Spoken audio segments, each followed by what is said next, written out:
For the petitions, is there anybody here that would like to speak on for the petitions? So please come forward and state your name and address. Hey, Kathy Williams, 2208 Private Drive, Charter. I've come before you all before begging for a new animal shelter, and I'm here to do it again.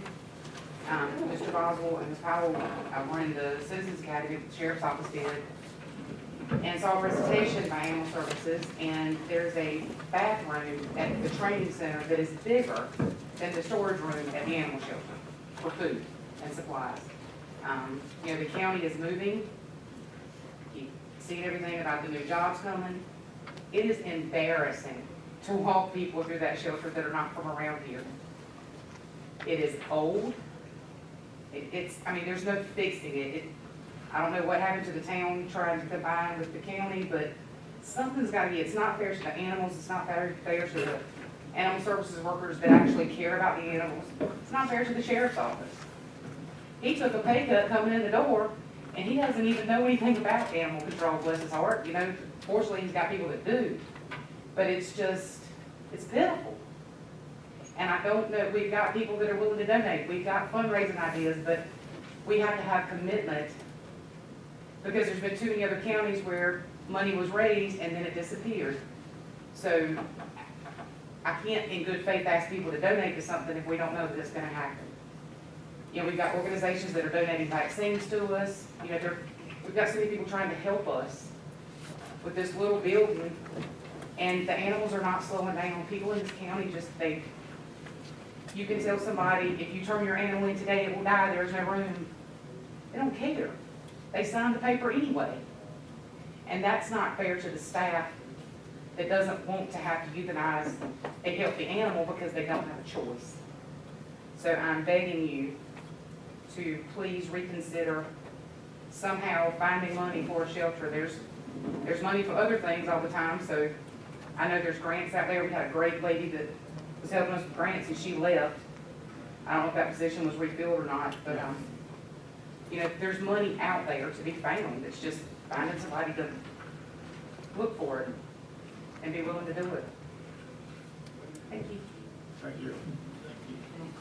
And I guess on behalf of what I said too, it's not something that we don't want. We certainly will ask our manager to, during the budget process, look at the things that we're able to do. And if there's any way that the recommendation can become the funding, we can't commit to the unknown. And the unknown is what we are able to do and pay for. Those are the kind of commitments that we have to make. And we hear you, we hear all of our citizens when they ask. But what we hear and what we're able to do, we have to make decisions on that when it comes to us. You got it.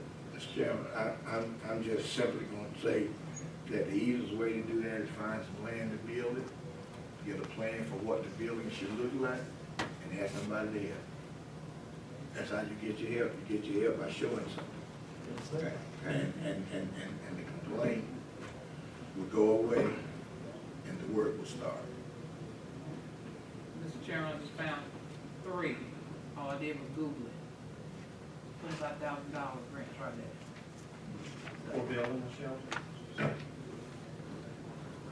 Well, and We gotta look. We know and it takes time to do that. are we looking for the field acquisition? Are you?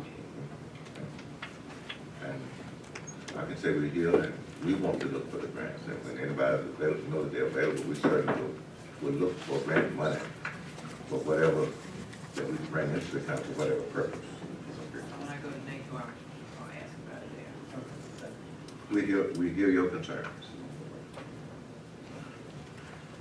Anybody else for further petitions? Yes, anybody for further petitions? Now we move on. Yes, ma'am, please come. Let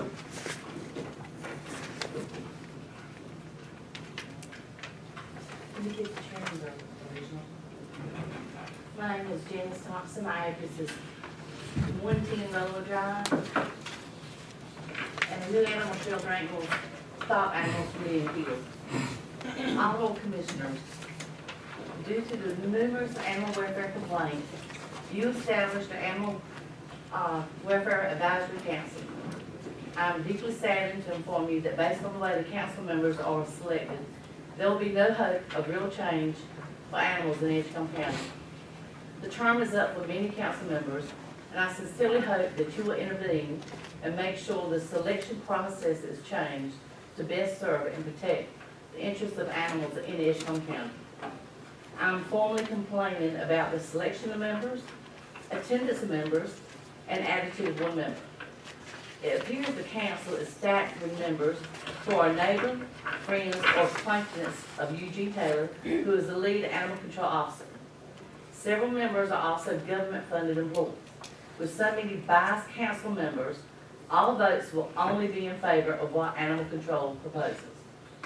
When I inquired as to why one of our local vets was not chosen to represent the veterinarian council member, Eugene informed me that our local vet refused the position due to it may have a negative effect on their business. After I investigated, I was informed our local vet was never asked. Instead of choosing a local vet, they chose another government employee who knows Eugene very well and who always votes to promote his agenda. We were informed that many items such as the authority to sell cats that are killed by animal control and the animal release form are part of the policies and procedures and not part of the county ordinance. Kathy stated that policies and procedures are easily changed without having to go to the commissioner. I made a motion that such an important issue, such as the authority to sell killed cats, should be part of the ordinance. Whenever as money is made by killing cats, more cats will just be killed. Everyone voted against my motion. Kathy Williams is also the neighbor of the lead animal control officer and the main volunteer at animal control. I have attached an attendance record of all the members. Only 3 members have attended every meeting. The meetings are only 1.5 hours once a month. Deborah Jordan only attended 1 out of 9 meetings. Mandy Tolson and Clara Edwards only attended 4 out of 9 meetings. I think it is a great disservice to this county to reappoint anyone who has missed 44 to 88% of the meetings. Cornelius Dancy, who openly refers to himself as a public agitator, intentionally tries to agitate me and prevent any constructive dialogue at the meetings. When I try to discuss the issue, he tells Kathy to make a motion and move on because his time is valuable. At the last meeting, he told me, "I wish I could pop you." My husband was very upset with Dancy's comments and thanked Dancy to say he wants to pop me with a gun. Anyone who threatens other members should not be serving on any council in Edgecombe County. I was the only person who voted no on the proposed changes to the county ordinance that the county manager, Eric Evans, is presenting tonight. The proposed changes do not help alleviate the numerous animals that are killed in this county every year. We need a spade and neuter ordinance, and we need to ban chaining. As long as people can throw dogs outside on the chain, people will continue to get animals that they neglect. I sincerely hope that you will address these issues before making any future appointments to the council, and you will refuse to schedule a public hearing to adopt the proposed changes to the ordinances until we have an unbiased council. Thank you. Question. In your statement, you're opposed to any of the changes that are being recommended to us? The changes that are recommended to the ordinance that they want to have a public hearing on, it does nothing to help solve the problem of animals dying. None of the changes, you don't think any of the changes that are being recommended will help? It will not help save animals from dying in Edgecombe County. Your issue is the animal dying. You still haven't answered the question in terms of, do you support anything in the ordinance that they're recommending? There might be a few things like an animal must have shade, but they're promoting chaining. Just the other day, a woman called me from Macclesfield. Her little dog, older woman, she's in her 80s. She called me crying. Her little dog got out, and it accidentally, somebody was working on her house, and accidentally went into another yard where they had a chained dog. And here this 80-year-old woman, she's screaming and crying and trying to beat this dog to get this chained dog to let go of her little dog. Chained dogs are aggressive. And they protect their territory, and yet this ordinance is proposing change. I hear you. Thank you. Thank you. Anybody else to speak their public petitions? If not, the public petition is closed, and we move on to